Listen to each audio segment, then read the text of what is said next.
Bonjour à tous et bienvenue dans cette seconde partie de vidéo dédiée à l'histoire des mécènes.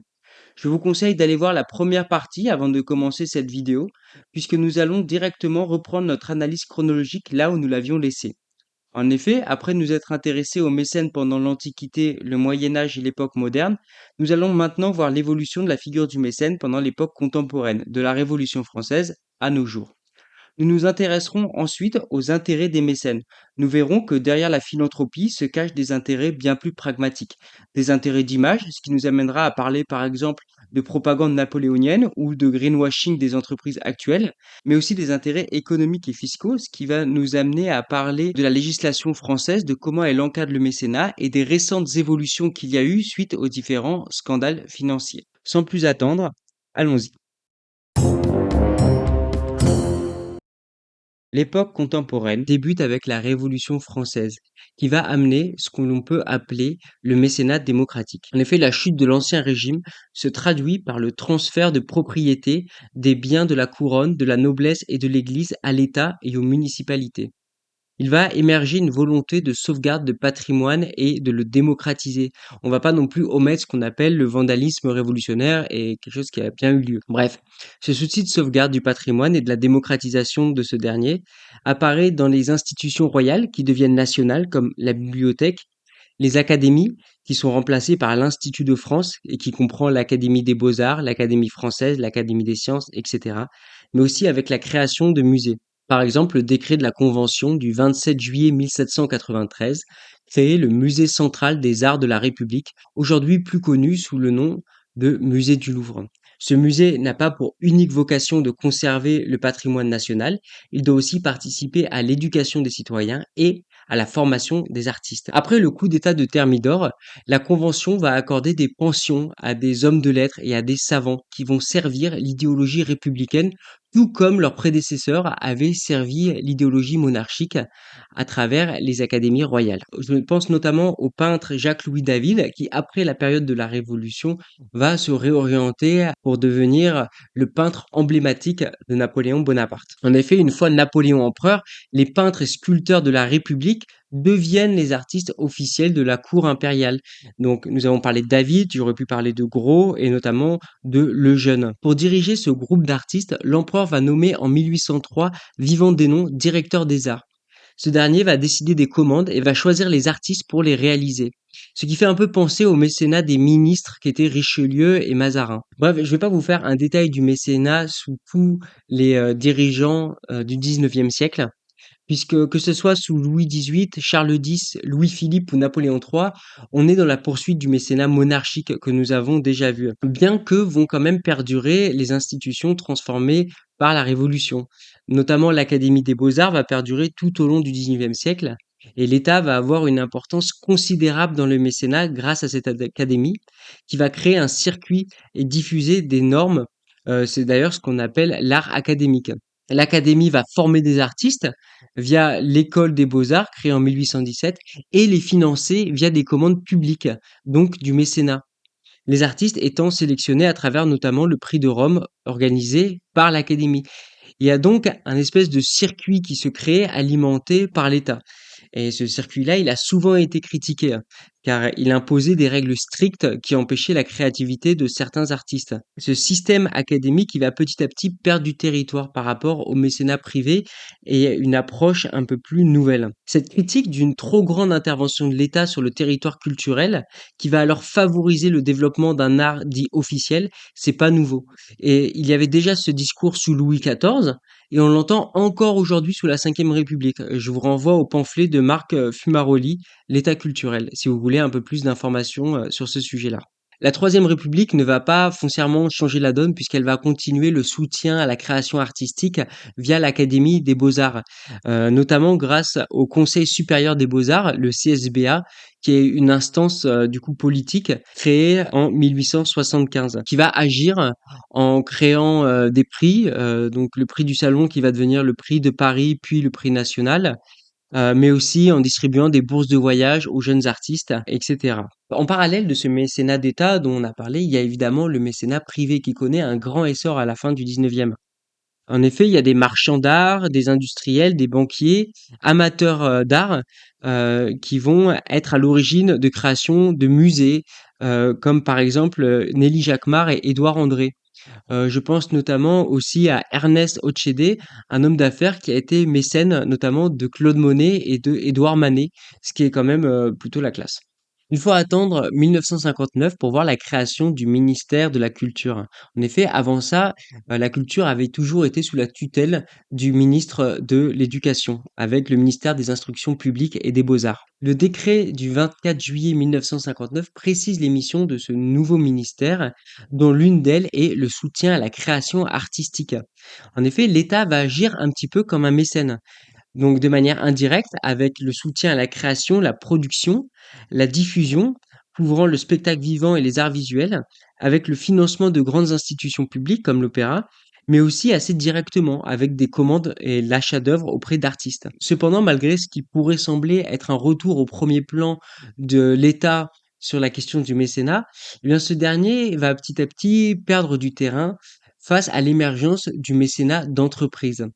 Alors pourquoi? On va essayer de donner quelques petites pistes d'explication.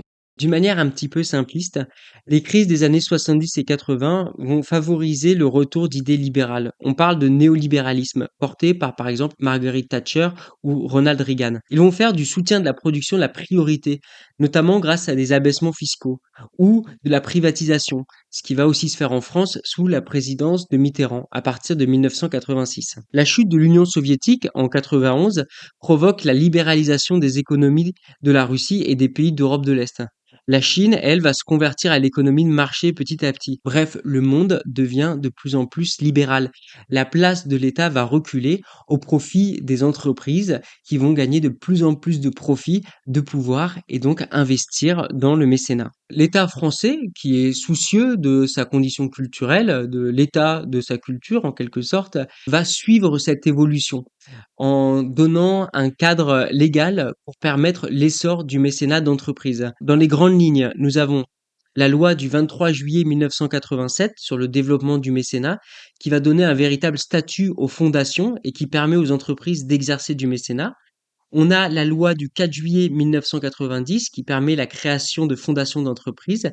Et enfin, et je dirais même surtout, la loi du 1er août 2003 relative au mécénat, aux associations et aux fondations, dite la loi Elagone, qui vise à développer le mécénat des particuliers et des entreprises par un renforcement substantiel des incitations fiscales et en même temps à alléger la fiscalité des fondations. Cette loi, elle va avoir un énorme impact, notamment grâce à sa défiscalisation, qui va faire de la France le pays le plus attractif de ce domaine dans toute l'Europe. Elle va donc permettre un énorme essor des fondations d'entreprises qui vont être multipliées par 5 seulement quelques années après la création de cette loi. Le mécénat est encore très populaire de nos jours, puisqu'en 2021, il y avait environ 3,3 milliards d'euros de mécénat de particuliers et environ 2,6 millions d'euros de mécénat d'entreprises, dont plus de 50% ou environ 50% étaient réalisés par moins d'une trentaine de grandes entreprises, comme nous avons vu en introduction.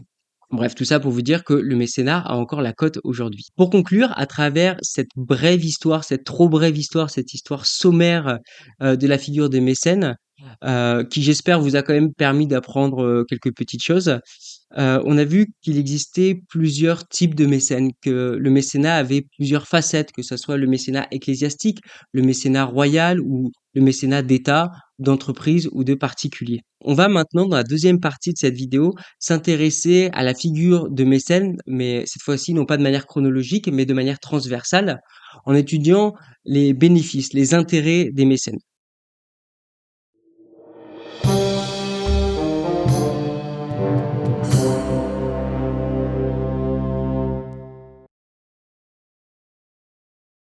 Pourquoi devient-on mécène? Alors, on comprend l'intérêt d'avoir un mécène, puisque on va nous financer nos travaux, on va gagner en visibilité, etc. Mais quel est l'intérêt de devenir mécène? Alors, il y a plusieurs petites pistes qu'on va explorer dans cette partie, mais dès l'introduction, on va en parler d'une qu'on retrouve très très souvent quand on fait des recherches sur le sujet. C'est d'ailleurs en faisant des recherches sur le sujet que j'ai décidé de cette partie-là. Donc, une des motivations principales que l'on retrouve, c'est l'amour de la culture, l'amour des arts, l'amour de la beauté et de manière générale, la philanthropie. On a des exemples de mécènes philanthropes comme Anne-Marie-Louise de Médicis, qui est la dernière représentante des Médicis et qui, à sa mort, a légué tout son patrimoine à la ville de Florence. C'est d'ailleurs pour ça que à Florence, on a des musées comme le musée des Offices, où il y a des chefs-d'œuvre absolument tous les maîtres. Cette idée de mécène philanthropique qui aime son prochain et qui donne son argent pour l'avancée de l'humanité, j'en ai trouvé un très bon exemple dans un ouvrage qui s'intitule L'histoire du mécénat de François Desbiès. Je vais vous lire un petit extrait, écoutez bien. N'ont survécu que les civilisations dont les préoccupations se sont élevées au-dessus des stricts besoins élémentaires, pour se tourner vers d'autres exigences, vers une transcendance, incluant différentes valeurs telles que justice, vérité, bonté, etc. De ces valeurs est né le souci des forts, des nantis, de secourir les plus faibles et de protéger les artistes. Ainsi est apparu parmi les élites un sens de la responsabilité qui, très tôt, a amené les plus puissants à se sentir un devoir d'intérêt général et à le décliner en actions bénévoles.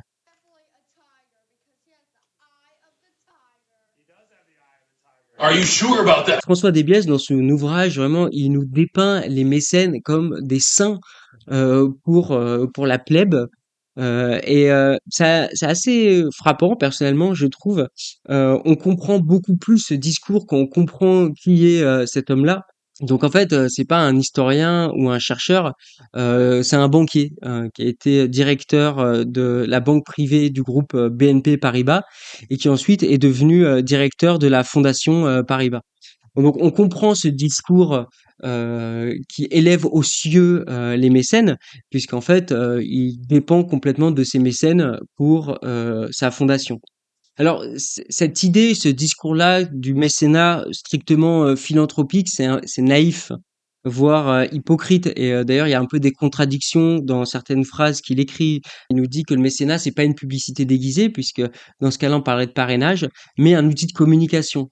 On reparlera de cette nuance entre parrainage et mécénat, mais c'est flou. Sans omettre que la philanthropie existe chez certains puissants, on va dans cette partie s'intéresser aux bénéfices des mécènes et on va voir qu'il y a des bénéfices très pragmatiques. On va s'intéresser en premier lieu aux bénéfices d'image et on verra dans la deuxième partie les bénéfices économiques et aussi les bénéfices fiscaux.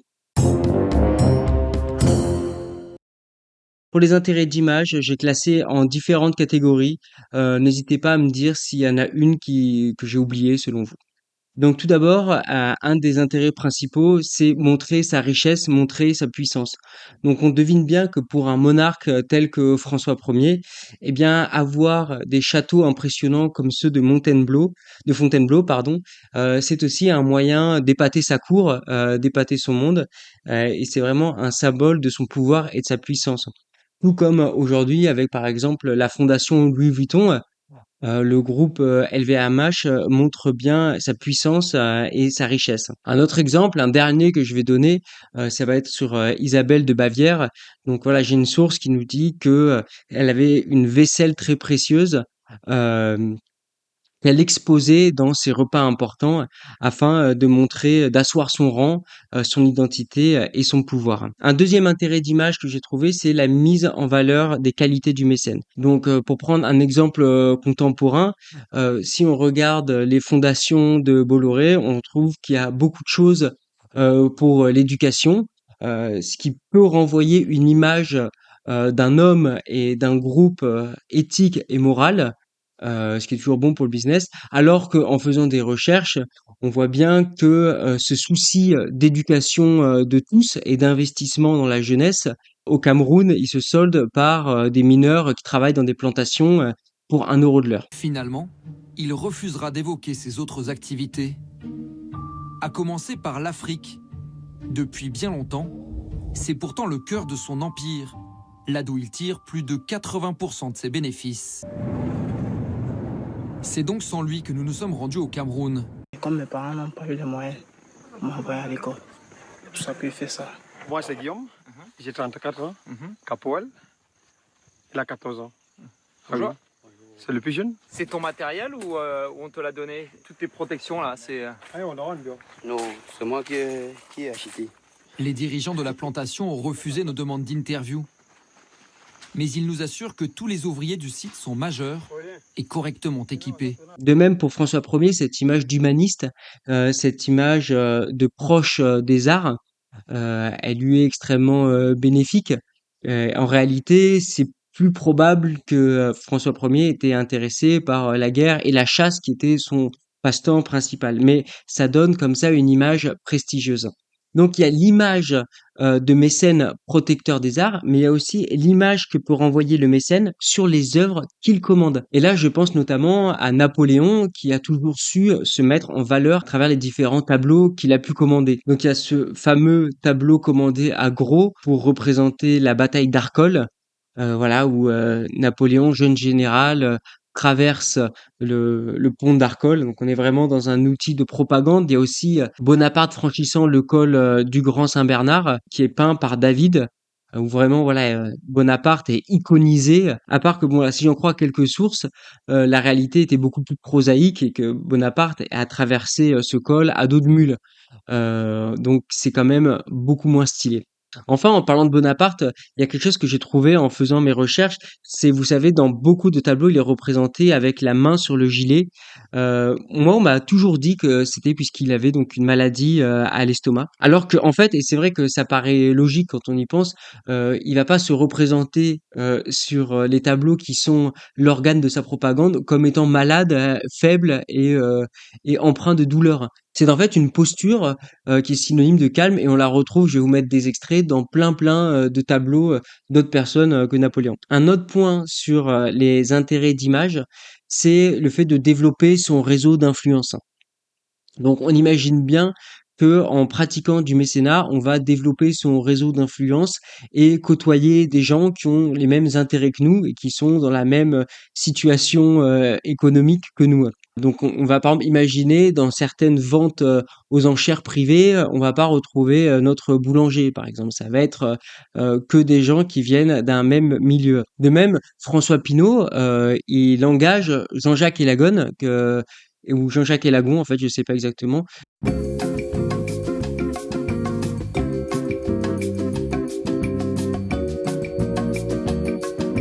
Voici le dernier duo de ce soir, Ariel Dombal et Jean-Jacques Ayagon. Dont on a déjà parlé, puisque c'est celui qui a fait la loi de 2003. Donc, vous vous doutez que avoir comme employé pour gérer ces sociétés d'art un ex-ministre de la Culture, c'est d'avoir aussi tout un réseau d'influence. Dans les intérêts d'image, il y a aussi l'intérêt de véhiculer une certaine idée, de véhiculer une certaine propagande. Donc bon, on en a un peu parlé avec Napoléon. On pourrait aussi prendre pour exemple les régimes autoritaires du XXe siècle avec les communistes ou les nazis qui avaient chacun des artistes, notamment par exemple des réalisateurs officiels du régime et qui servaient vraiment d'organes de propagande et dont le soutien permettait la diffusion d'idées. Pour finir sur cette première partie sur les intérêts d'image, on pourrait citer, je pense, l'envie des puissants dans le mécénat de trouver une certaine postérité, une certaine immortalité à travers leurs actions et à travers les commandes qu'ils ont pu faire. Et cet aspect de postérité, on pourrait aussi l'amener non pas sur des personnes, mais sur des endroits. Je pense par exemple à Athènes. On a vu que avec ses grands travaux, Périclès a amené la postérité d'Athènes, qui est restée 300 ans après, dans les écrits de Plutarque, un exemple de beauté. Ou avec, par exemple, Florence, qui a été embellie et qui est toujours maintenant le foyer culturel artistique. On va maintenant passer à la deuxième partie sur les intérêts économiques et les intérêts fiscaux. Tout d'abord, on peut voir le mécénat comme un investissement. On découvre un artiste peu connu et on espère que, en le poussant, on récoltera les fruits de son succès. On peut aussi voir le mécénat comme le moyen d'avoir une certaine valeur refuge. En effet, le mécénat, c'est un moyen de collectionner des objets d'or, d'argent. C'est un capital mobilisable rapidement. Je vous ai parlé de Louis Ier d'Anjou et de ses centaines de pièces d'orfèvrerie. Eh bien, s'il a fait un inventaire aussi précieux de ses possessions, c'était pour en vendre une partie ou la fondre afin de financer son expédition en Italie. Enfin, Isabelle de Bavière, elle avait prévu dans son testament qu'à sa mort, une partie de ses biens meubles serait vendue pour s'acquitter de ses fondations pieuses. Donc le trésor, pour ces monarques, il avait avant tout une fonction économique. Il s'agissait pour la reine ou comme pour les princes d'une réserve monétaire de biens que l'on peut vendre, mettre en gage ou faire fondre en cas de besoin financier immédiat. Un autre point intéressant sur le mécénat d'une manière économique, c'est la politique de grands travaux qu'a mené Périclès à Athènes. Je vais vous lire quelques extraits de Plutarque. Puisque la ville est suffisamment équipée pour les nécessités de la guerre, elle doit affecter ses ressources à des travaux qui, une fois réalisés, lui vaudront une gloire éternelle et en cours de réalisation une prospérité certaine, car ces travaux susciteront un artisanat diversifié et des besoins variés qui, en donnant l'éveil à tous les arts et en mettant à l'œuvre toutes les mains, apporteront un salaire quasiment à la cité entière, celle-ci tirant d'elle-même tout à la fois sa parure et sa subsistance. Bref, ce que nous dit Plutarque, c'est que grâce à ces investissements, grâce à ce mécénat, Périclès faisait en sorte que toute la ville était en plein emploi, ce qui a mené de l'activité et ce qui a amené de la richesse économique. On est en fait pas loin des plans de relance qu'on peut encore entendre aujourd'hui et je trouve ça assez fascinant de lire ce genre de choses. Je vous invite à aller dans les sources et à lire en entier ces passages-là parce que je trouve ça assez fabuleux personnellement. Maintenant, il va falloir parler des intérêts fiscaux. Et donc là, on s'éloigne un peu de l'histoire, puisqu'on va parler de la loi Elagone, Ayagon. donc de 2003. Mais je voulais faire cette partie, puisque selon moi, je trouve que c'est quelque chose d'assez intéressant. Donc en effet, cette loi, Ayagon. même si elle a vraiment boosté le mécénat en France, de particuliers et d'entreprises, elle a connu aussi des critiques et des polémiques. Et c'est d'une d'elles dont je veux parler, c'est la critique sur la fondation Louis Vuitton du groupe LVMH de Bernard Arnault. En 2014, Bernard Arnault, via la fondation Louis Vuitton, a lancé la construction d'un bâtiment de sa fondation pour un coût initial de 100 millions d'euros. Mais les travaux ont pris du retard et le coût total a été de 800 millions d'euros. Donc selon la loi, Ayagon. 60% de ce montant, des 800 millions d'euros, a été déduit de l'impôt sur la société de LVMH. On a donc un musée de 800 millions d'euros, mais financé de manière indirecte à 60% par les contribuables à qui on n'a absolument pas donné leur avis. Et que ça soit sur 500 millions d'euros qui auraient pu être alloués à, par exemple, je sais pas, les services publics, les hôpitaux, les écoles, et j'en passe. Donc cette histoire, elle a fait pas mal de bruit. Il y a eu un rapport de la Cour des comptes qui est sorti et qui a souligné plusieurs points. Je vous le mets en description, je vous invite à aller le voir, et qui souligne plusieurs points problématiques sur le mécénat, notamment la prédominance des grandes entreprises, comme on l'a évoqué plusieurs fois dans cette vidéo, mais aussi le flou entre le mécénat et le partenariat, ce qui est vraiment symptomatique de ce cas, de ce musée. Pourquoi? Alors, il faut qu'on fasse un petit point un peu juridique. Qu'est-ce que c'est la différence entre le mécénat et le parrainage? Le mécénat, on a vu sa définition, je vais la rappeler, c'est le soutien matériel apporté sans contrepartie directe, et c'est ça qui est important, de la part du bénéficiaire à une œuvre ou à une personne pour l'exercice d'activités présentant un intérêt général. Le parrainage, lui, se définit comme un soutien matériel apporté à un produit ou à une organisation en vue d'en retirer un bénéfice direct. Donc c'est ça qui différencie les deux. D'un côté, le mécénat, il n'y a aucune contrepartie directe, et d'un côté, le parrainage, il y a un bénéfice direct. L'autre différence, c'est évidemment le traitement fiscal, puisque il est évidemment plus avantageux pour le mécénat qui n'a pas de contrepartie directe. Et donc, dans le cas de ce musée, de cette fondation Louis Vuitton de Bernard Arnault, dans quel cas on est?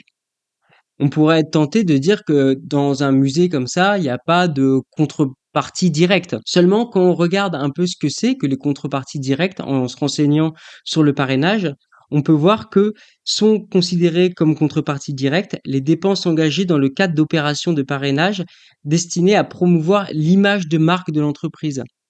Et donc, selon moi, mais bon, mon avis compte pas, dans cette fondation Louis Vuitton, on a une réelle promotion d'image, rien que parce que on a un bâtiment qui coûte quasiment 1 milliard d'euros, qui s'appelle Fondation Louis Vuitton. Donc, le bénéfice d'image, il est là. Et ensuite, selon certains articles, je vous mets les liens en description, il y avait carrément des sacs à main de la marque à l'entrée. Donc, évidemment, la marque est assimilée à un énorme centre culturel. Donc évidemment, il y a une promotion directe de la marque. Donc mon avis et le jugement du rapport de la Cour des comptes sur le flou entre parrainage et mécénat, il a été tranché par la justice et l'affaire a été classée sans suite. Donc LVMH était dans son bon droit. Donc on parle de LVMH, on aurait pu parler d'un autre groupe. On a parlé de celui-ci puisque c'est Bernard Arnault qui a bénéficié du plus grand cadeau fiscal sur cette niche qu'est la loi. Ayagon. Mais on a d'autres exemples. On a par exemple Pinault qui a taclé Bernard Arnault sur cette utilisation de la loi, Ayagon. alors que lui-même a pour employé le ministre. Bon, c'est assez rigolo, c'est assez paradoxal.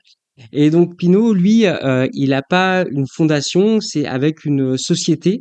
Il bénéficie pas de cette réduction fiscale de la loi, Ayagon. mais il va, grâce à une filiale développée spécialement pour le mécénat et les arts, reporter ses dettes sur son groupe principal et ainsi réduire son assiette fiscale.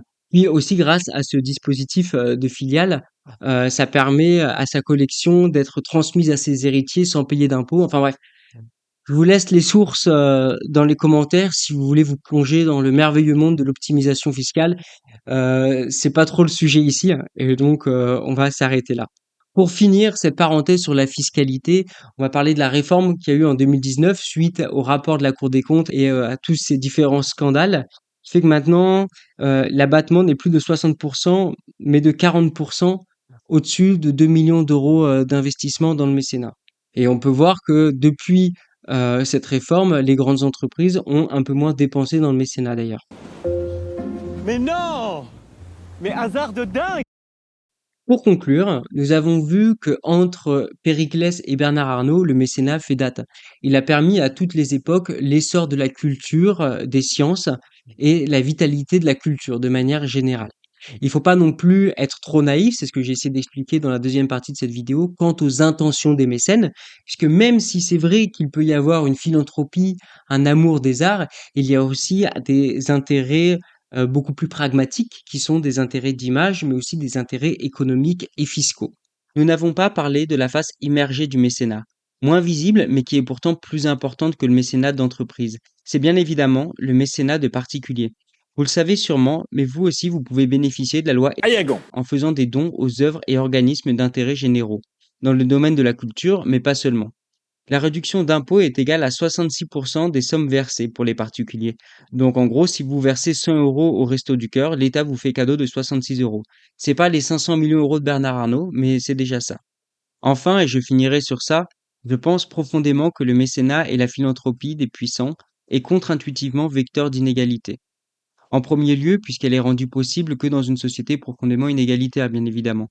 Mais aussi puisque c'est un peu naïf de penser que les puissants, les nantis, donnent sans calcul, sans arrière-pensée.